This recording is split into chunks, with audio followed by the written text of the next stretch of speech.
Hello, Gene here with a quick thought. We go to Israel today where there has been another terrorist attack.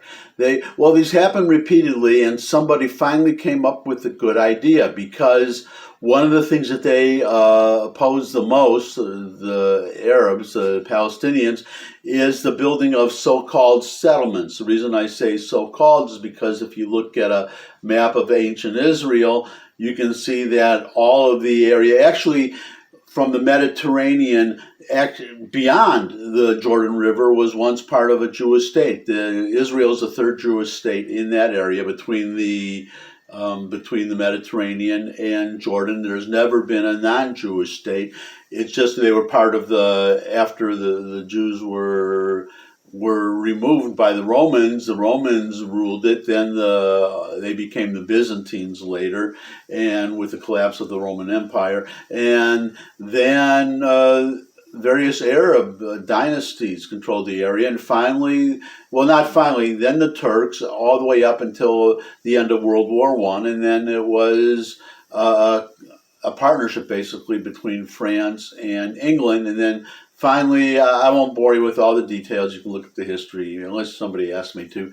But eventually, the Israelis regained, or the Jews regained, their state that had been taken from them. They named it Israel, which was the name of the northern kingdom of Israel. When it was Judah, it was one country, and then they had a disagreement over who would be the successor king, and they divided into two countries, and Israel was the one in the north, and so they named themselves after the modern state named itself after that northern state, Israel.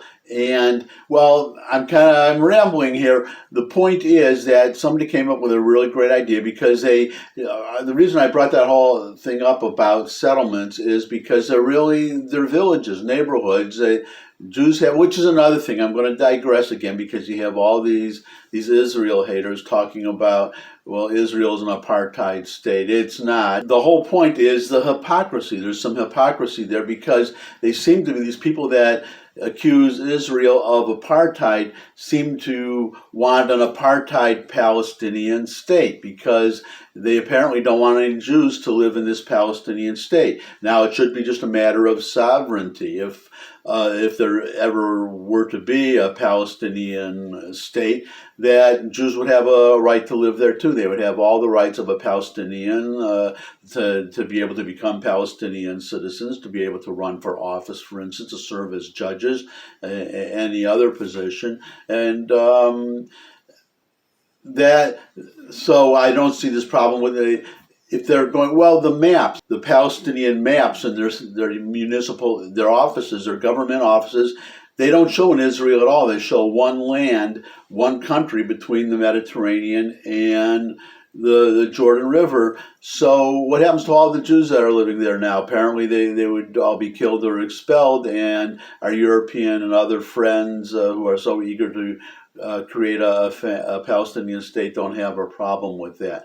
But somebody came up with a really good idea because the settlements are such a sore point that Israel should, whenever there is a terrorist attack, they should authorize more homes in these areas. There are three areas. I have to digress again. Area A, B, and C. These are the areas that were created with the Oslo Accords. The Palestinians have control of Area A. The Palestinians and the Israelis have joint control of Area B. And then Area C is Israel has complete control over that. So again, getting back to this whole idea, somebody suggested, well, if the idea is to prevent Israelis from building homes in these so-called, in Judea and Samaria, I'm not going to say West Bank, the historical names are Judea and Samaria, then the solution is every time there is a terrorist attack to authorize more. But I would go, this is my idea, I would go a bit farther. I would make an official linkage between the two. If I were the prime minister, if I were Netanyahu, I would announce, okay, from now on, every time, this just is an example, from now on, every time there is a terrorist attack, doesn't matter if it's rockets coming out of